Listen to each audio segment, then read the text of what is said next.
Bien-aimés, au moment où nous apprêtons à méditer notre texte du jour, dans 2 Samuel 12, 15 à 31, permettez-moi de vous saluer et de vous rappeler ce que Dieu notre Père a fait pour nous. Il nous a rachetés à un grand prix. Il nous élève dans sa maison comme une brebis personnelle. Il prend soin de chacun de nous. Il nous donne chaque jour notre pain quotidien, la parole de Dieu. Il nous comble de toutes sortes de bénédictions et de grâces. Dans sa grâce infinie, il pardonne nos manquements, nos égarements, nos faiblesses et nous réhabilite quand nous sommes tombés. Nous exploiterons ce texte à partir des questions 2, 3 et 7 de notre guide de méditation. Bien-aimés, nous prions avant de méditer la parole de Dieu, avant de lire et méditer la parole de Dieu. Prions. Notre Dieu, notre Père, nous te bénissons, nous te rendons grâce parce que dans ta fidélité, dans ton amour, tu nous aimes. Et chaque jour, tu nous donnes l'occasion de nous approcher de toi pour confesser nos péchés. Quand nous tombons, tu nous relèves, tu nous laves, tu nous purifies, tu nous réhabilites parce que tu sais de quoi nous sommes faits. Tu as dit que si nous avons péché, nous avons auprès du Père un avocat qui intercède pour nous par son sang précieux. Béni soit ton nom parce que tu pardonnes nos iniquités, tu pardonnes nos fautes. Tu es toujours prêt à nous accueillir dans ta maison et à nous réconcilier avec toi. Nous bénissons ton nom pour ces moments que tu nous donnes. Bénis ces moments par le Saint-Esprit, au nom de Jésus. Amen. Nous lisons notre texte. 2 Samuel chapitre 12, versets 15 à 31. Nathan retourna chez lui. L'Éternel rendit gravement malade l'enfant que la femme d'Uri avait donné à David. Le roi implora Dieu en sa faveur. Il s'imposa un jeûne et passa toute la nuit prostré à terre. Les hauts responsables du palais insistèrent auprès de lui pour qu'il se lève, mais il refusa et ne consentit pas à manger avec eux. Au bout de 7 jours, l'enfant mourut. Les serviteurs de David n'osaient pas lui annoncer la nouvelle car ils se disaient « Quand l'enfant vivait encore, nous lui avons parlé, mais il n'a rien voulu entendre.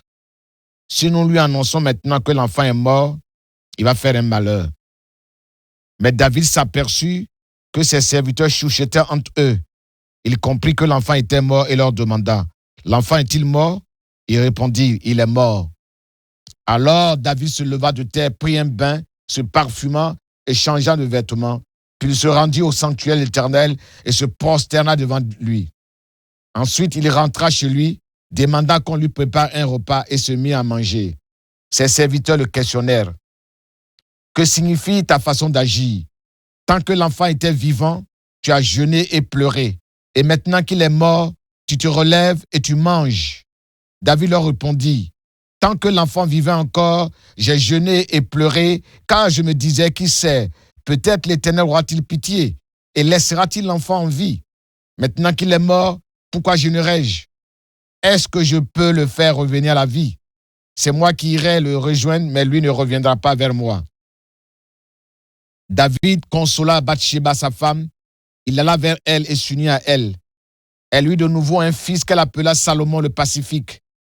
L'Éternel l'ama et envoya le prophète Nathan adresser une parole de sa part à David. Aussi celui-ci appela l'enfant Yedija, bien-aimé de l'Éternel, à cause de l'Éternel. Entre-temps, Joas attaqua Rabba, la cité ammonite, et il s'empara de la ville royale. Alors il envoya des messagers à David pour lui dire « J'ai donné l'assaut à Rabba et je me suis même emparé du quartier d'en bas où se trouve la réserve d'eau. Maintenant rassemble le reste de l'armée et viens toi-même assiéger la ville et t'en emparer. Il ne convient pas que ce soit moi qui la prenne et que tout l'honneur m'en revienne. » David rassembla donc tout le peuple et partit pour Rabba. Il donna l'assaut à la ville et s'en empara. Il prit la couronne qui se trouvait sur la tête de leur roi. Cette couronne qui était tout en or pesait une trentaine de kilos et était garnie d'une pierre précieuse. Elle vint orner la tête de David. Le roi emporta de la ville un immense butin. Quant aux habitants, il les amena et les affecta à diverses corvées pour manier la scie, les herses de fer et les haches de fer. Il en établit aussi comme mouleur de briques. Il agit de même avec les populations de toutes les villes des Ammonites. Après cela, David et toute son armée rentrèrent à Jérusalem. Bien-aimé, qu'est-ce que ce texte m'apprend sur Dieu le Père? Versets 15 à 18, Dieu réalise toujours ce qu'il dit. Il avait dit que la violence ne s'éloignerait pas de la maison de David à cause de son péché. Verset 10. L'Éternel a rendu gravement malade cet enfant qui meurt au bout de 7 jours. La violence venait, bien-aimé, d'être inaugurée dans la maison de David. Bien-aimé, Dieu pardonne les péchés de l'homme, mais les conséquences du péché demeurent tristes, durables pour le pécheur, pour David, pour sa famille et pour la nation. Dieu pardonne, mais la discipline de Dieu doit s'exercer. Verset 20. David se rendit au sanctuaire de l'Éternel, la maison de Dieu, le lieu de sa présence, le lieu de l'exaucement de la prière, le lieu où l'homme se prosterne devant Dieu pour l'adorer, pour se rapprocher de Dieu. Bien-aimé, c'est le lieu où on reçoit la consolation de Dieu. C'est dans la maison de Dieu. Versets 24 à 25. Dieu a un plan, Dieu a une destinée, Dieu a un projet pour chaque être humain. Le nom que Dieu lui-même nous attribue résume bien ce projet. Ce deuxième enfant de Bathsheba, Dieu le nomme Yedidia, bien-aimé de l'Éternel, démontrant que Dieu est amour. Sa grâce triomphe toujours du péché. Là où le péché a abondé, ivrognerie, meurtre, adultère de David, là où le péché a causé des dégâts dans des familles, sa grâce surabonde pour réparer, pour reconstruire, pour réhabiliter et pour faire entrer le racheté dans une alliance éternelle, dans une lignée glorieuse, dans la lignée du Messie sauveur de l'humanité, Jésus-Christ, le Fils de Dieu. Qu'est-ce que ce texte m'apprend sur Jésus-Christ? Jésus-Christ est le Fils qui a été fait péché pour nous. Il a été crucifié à la croix pour nous. Il est mort pour nous, afin que nous devenions justice de Dieu, afin que nous devenions fils bien-aimés de Dieu, comme il est dit hier, 2 Corinthiens 5, 21. Question numéro 3. Quels sont les exemples à ne pas suivre dans ce texte? Et les exemples à ne pas suivre et les exemples à suivre. Exemple à suivre. Verset 16a. L'exemple de David est à suivre. Il a reconnu que c'est Dieu qui est la solution à son problème. Il sait que Dieu fait grâce. C'est pourquoi il a imploré Dieu en faveur de son fils malade. David sait que le Dieu qu'il sert a la capacité de guérir les malades. Le Dieu qui a promis la guérison, la santé à son peuple, il sait que ce Dieu-là peut ressusciter les morts. Il puise donc sa confiance dans les promesses de Dieu qui a promis à ses enfants qui obéissent à ses commandements de ne pas leur infliger les maladies dont il a frappé les peuples, comme les Égyptiens. Car il est l'Éternel qui leur apporte la guérison. Exode 15, 26. Il a reconnu que quand ce Dieu pardonne tous les péchés, il guérit aussi toutes nos maladies. Psaume 103, verset 3. Verset 16b. Le roi David s'imposa un jeûne pour chercher la face de Dieu, pour rechercher sa faveur, pour connaître sa volonté.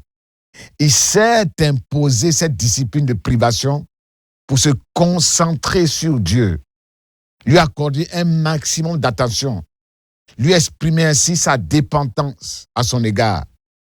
Il sait que c'est Dieu seul qui peut lui permettre de surmonter ce défi, la grave maladie de son fils, de sortir de cette confusion qui tire sa source de son péché d'adultère. Le roi a veillé. Il a passé toute la nuit couché par terre pour prier, pour demander le secours de l'Éternel. Quelle force de caractère, quel courage spirituel, quelle persévérance dans le combat spirituel, quelle discipline spirituelle pour maîtriser le sommeil. Grâce à ce temps passé devant Dieu, son cœur était maintenant ouvert. Son cœur était ouvert pour accepter toute la volonté de Dieu. David a considéré ce moment devant Dieu comme un temps de grâce et non comme une corvée.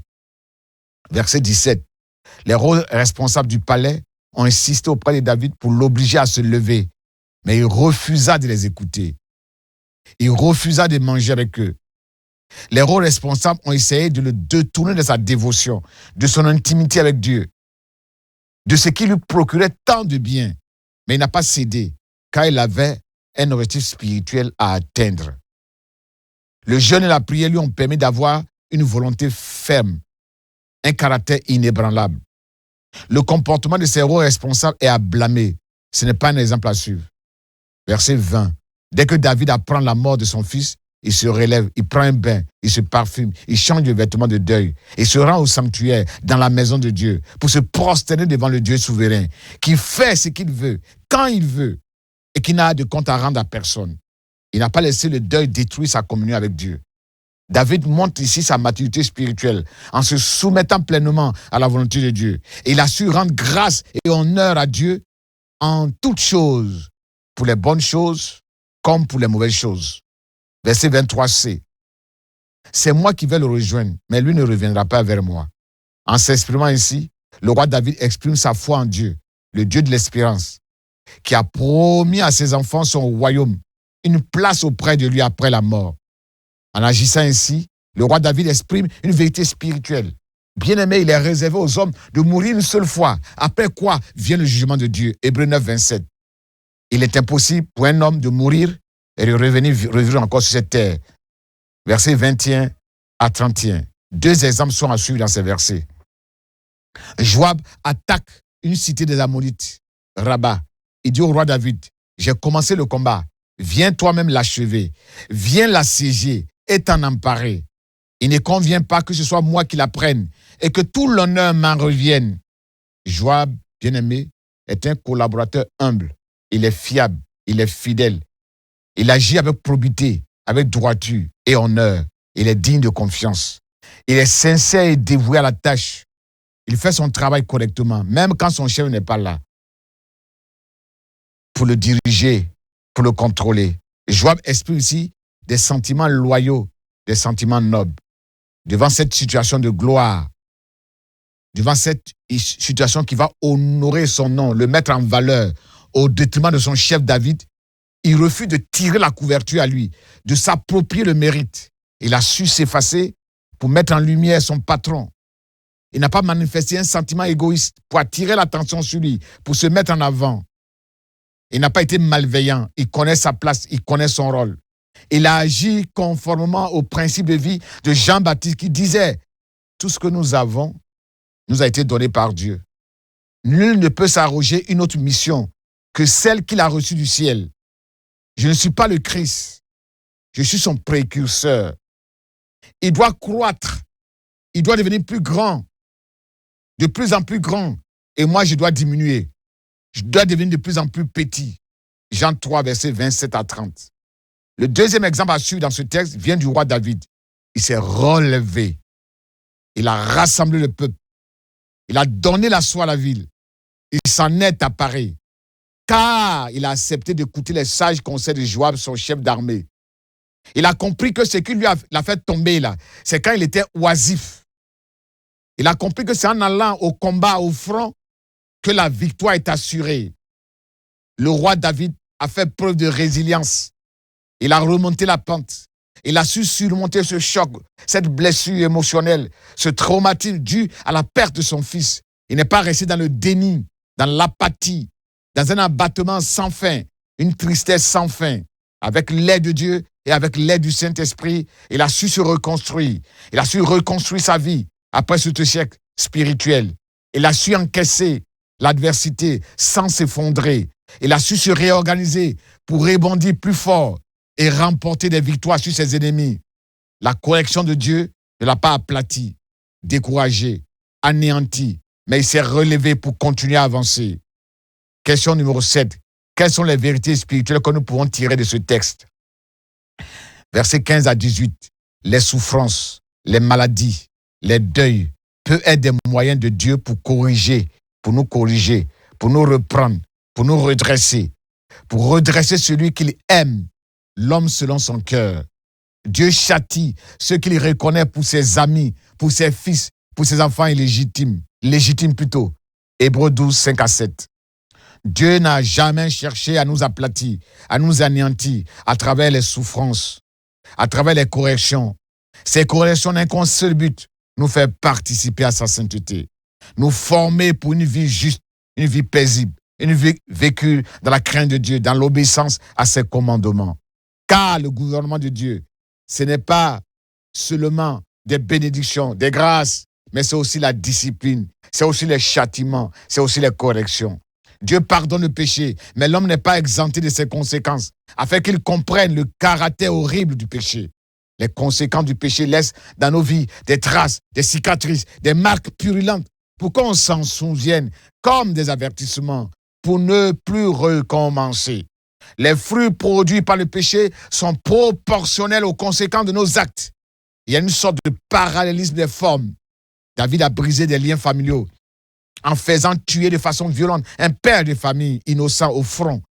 Il a arraché de façon violente une femme de son foyer pour en faire son épouse. C'est pourquoi l'enfant issu de cette relation désapprouvée par Dieu va mourir, afin que David ressente la même douleur, la même souffrance qu'il a infligée à Uri et à sa famille. Le même traumatisme que sa famille a connu, lui aussi il a connu cela. Confirmant ainsi ces deux vérités spirituelles. Qui tue par l'épée sera tué par l'épée. Dieu te mesurera avec la mesure avec laquelle tu as mesuré les autres. Dieu est souverain. Il nous fait passer des épreuves en fonction du but qu'il veut atteindre dans nos vies. Cet enfant illégitime a disparu pour ne pas devenir un poison, un trouble au sein de la famille de David.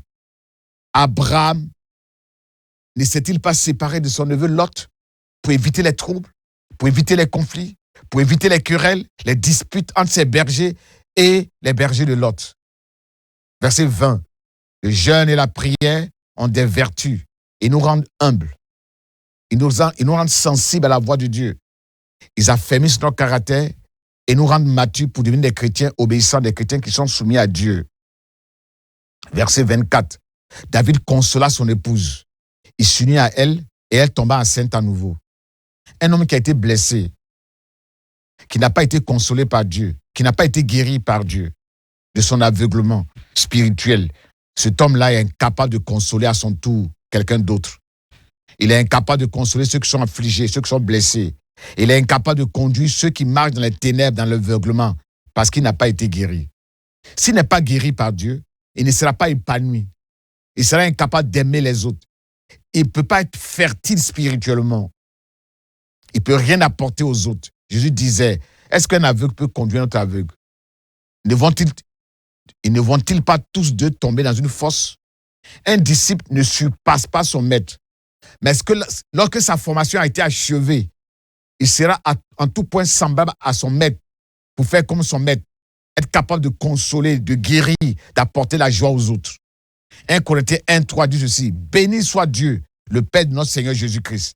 Il est vraiment un bon Père, il est plein de compassion. Un Dieu qui sait consoler dans les situations diverses. Il nous aide, il nous encourage dans toutes nos difficultés, dans nos afflictions, afin que nous-mêmes, nous soyons capables de consoler les autres, d'affermir à notre tour ceux qui sont dans la peine, en partageant avec eux la consolation que Dieu nous a accordée dans sa grâce.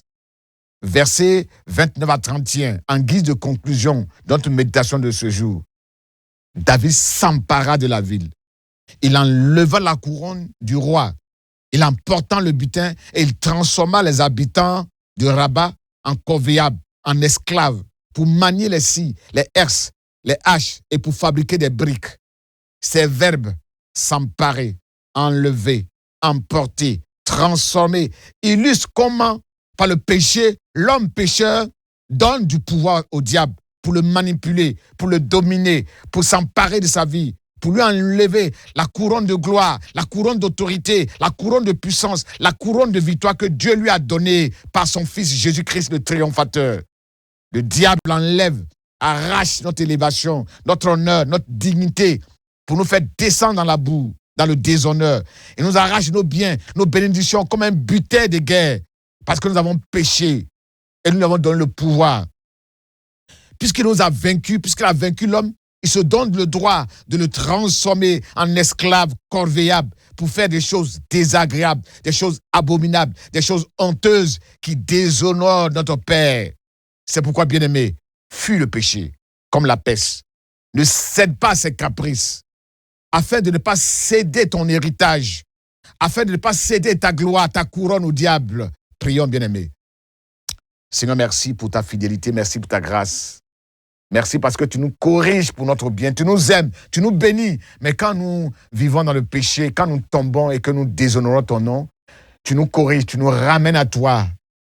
Tu nous fais passer par des douleurs, des épreuves pour nous soigner, pour nous guérir, pour nous transformer, afin de nous faire participer à ta sainteté. Tu le fais par amour pour nous. Nous te bénissons parce que tu nous soutiens, afin que les épreuves ne nous détruisent pas. Mais au contraire, tu nous fais sortir des épreuves regardées, restaurées, renouvelées. Accorde-nous la capacité d'être résistant, de pouvoir rebondir après les épreuves, les difficultés, et de pouvoir aller de l'avant comme David pour combattre à nouveau, pour remporter des victoires sur l'ennemi, pour arracher des mains de l'ennemi l'héritage que tu nous as donné, la gloire que tu nous as donnée. Merci Seigneur pour la victoire que tu nous donnes. Merci pour le soutien que tu nous apportes dans les difficultés.